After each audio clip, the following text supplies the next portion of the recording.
বিসমিল্লাহির রহমানির রহিম। দেশ এবং প্রবাস থেকে আমাদের ভিডিওটা যে যেখান থেকে দেখছেন সকলকে আমার সালাম, আসসালামু আলাইকুম। চমৎকার একটা পরিবর্তন আমরা দেখতে পাচ্ছি।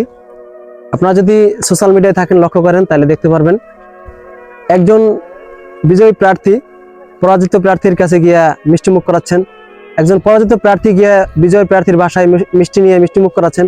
এইটা আমার দিক থেকে খুবই আনন্দের বিষয় এবং খুব ভালো লাগতেছে এই বিষয়টা, যে এরকম একটা পরিবেশ তৈরি হয়েছে, এরকম একটা রাজনৈতিক একটা মনোভাব তৈরি হয়েছে বাংলাদেশের মধ্যে।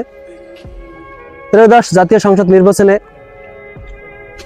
আমাদের গৌনদী আগৈল জেলা থেকে নবনির্বাচিত সংসদ সদস্য জনাব মোহাম্মদ জহিরুদ্দিন স্বপন কাকা, আমি তাকে শুভেচ্ছা এবং অভিনন্দন জানাই। আমরা তার কাছে অনেক আশাবাদী এবং প্রত্যাশিত। আমরা চাই সে সুন্দর একটা সমাজ উপহার দেওয়া, আমাদের এই গৌনদী আগৈল জেলাবাসীকে সুন্দরভাবে পরিবেশ তৈরি করে দিবে। আমরা তার কাছে অনেক প্রত্যাশিত। আমি তাদের কর্মীদের প্রতি একটা দৃষ্টি আকর্ষণ আছি, কর্মীদের প্রতি আমি আন্তরিক ধন্যবাদ জানাই, যারা ধানের শীষে প্রতীকের জন্য মাঠ পর্যায়ে গিয়ে কাজ করছেন।